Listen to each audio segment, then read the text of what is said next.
Well, hey there, couples. Today we're going to talk about the 5 apology languages. Tracy, I'm sure a lot of people watching this video have read the book or at least have heard about the 5 love languages. Gary Chapman also wrote a book on the 5 apology languages. So before we get into them, what's the big idea for these languages?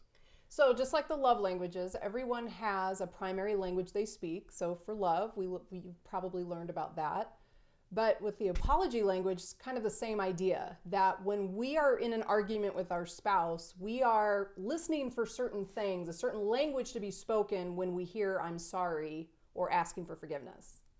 Okay, so probably for a lot of people, they'll be exposed to this for the very first time. So we'll put a link below to the book and also to an inventory that you can take. Yes. If it's not obvious to you which of these 5 is your apology language. Yeah, so definitely take the inventory. Yeah. So this is good for every couple because what you're listening for is how does my spouse want to hear "I'm sorry"? Correct. Okay. So let's go over these 5 love languages. Try to explain them to us. What's the first one? So the first language is about expressing regret. So this is the language where, if that was my language of apology, I would want to hear you say things like, "I really hurt you, and I'm really sorry that I did that, and I failed you." Expressing regret, that you recognize you messed up and you hurt me. Yeah. Okay.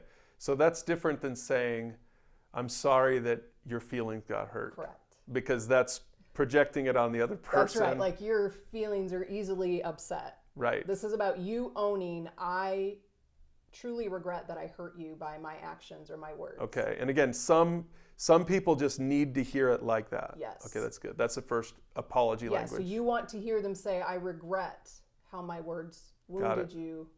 Okay.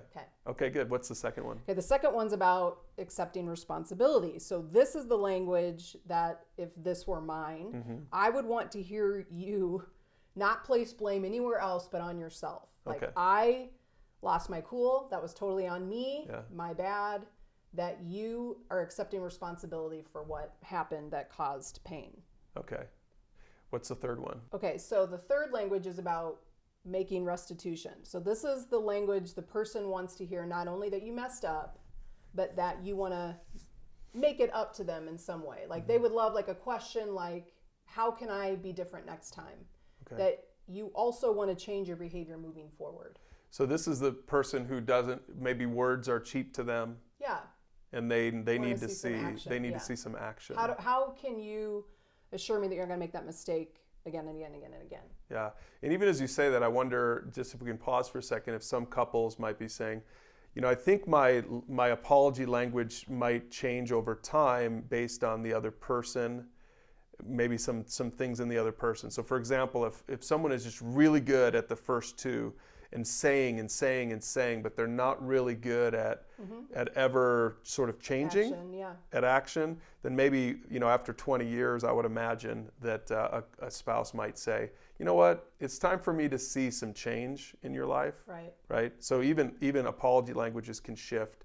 Love languages can do that a little bit as well, but apology languages can shift depending on the relationship and maybe even sometimes the history. Yeah, right. That's a good point. Okay, so what's the fourth one? So the fourth one's genuine repentance. Now this one you might think sounds really similar to the make restitution, but I think the important thing to parse out in this one is, I think the person with this language really wants to hear brokenness from their spouse, and that from the heart of it you recognize, "I wounded you, that makes me sad, I know that I'm a broken person and I need help." And so then you're having more of a conversation about, "Help me to change my heart towards you in those situations." Or next time, how could I be better? And learn from your spouse by showing like a genuine brokenness from the heart of like, "I want to be better." Yeah, 2 Corinthians 7 talks about this in terms of godly sorrow versus worldly sorrow. Godly sorrow is genuine repentance, where your heart is broken for what you did. You really are broken for what you did to hurt God or to hurt your spouse. Whereas worldly sorrow is, "I'm sorry that I got caught." Yeah. So I think that's a good. In fact, I think genuine repentance to me is this overarching apology language that everyone, hopefully all of this really is getting at genuine repentance, because this is what God is looking for in us. And this is probably what our spouse is looking for us in us, is not just some surface Right. sorry. Not cheap words. Yeah. Right. That's Yeah. good. Okay, what's the Okay, fifth so one? the last one then is requesting forgiveness. So this is the language where you want to say, will you please accept my apology? Okay. That you're like inviting your spouse to say, I recognize that you need to give me the gift of forgiveness for us to move I see. forward. Okay. And so a person with that language wants to hear that from their spouse. Yeah. Like, you messed up and you need to ask me to forgive you. Yeah. Okay. So those are the five apology. I keep saying love languages. Those are the five apology languages. And again, couples can take the inventory, and if one of those didn't really jump out at you as, yep, that's the one that I need to hear from my spouse. Again, could you just tell us why is it important for a couple to understand their apology languages? Well, I think in marriage, we already know how important love is, right? Mm-hmm. You need to be able to love your spouse the way they need to be loved. But I think it's also important for building trust in your marriage that you are able to communicate a genuine apology to your spouse in the way they need to hear it so that you can move forward and start building whatever was broken. Yeah. Which is why I thought it was an interesting concept, just like the love languages. It's a very practical thing. I took the inventory and it was kind of interesting to me. I didn't know what I haven't really thought about that, but I do think that in a marriage, when you let each other down and you hurt one another, to be able to express an apology in a way your spouse can best receive it is a very powerful tool that will move you forward to start working again. And some couples, some individuals might really struggle with apologizing, just like some people struggle with loving or expressing love. So this is going to be a discipline. This is going to be hard. In fact, we'll put a link below to some roadblocks to apologies. I think that's another great topic for couples to wrestle with. What are my roadblocks to apologizing, so that you can even get to this topic? But there's just one more thing I want you to address, and that is to the person who's been wronged, who's looking for the apology. Just speak for a minute to just having a heart of forgiveness. Well, that is going to be really important here. In my years of marriage counseling, a spouse can be very sorry, can speak it in the language of their spouse. They can show brokenness in their heart, a willingness to change in their actions.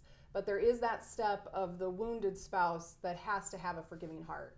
You know, that we need to view ourselves and our marriages that as Jesus has forgiven us, we are to forgive others.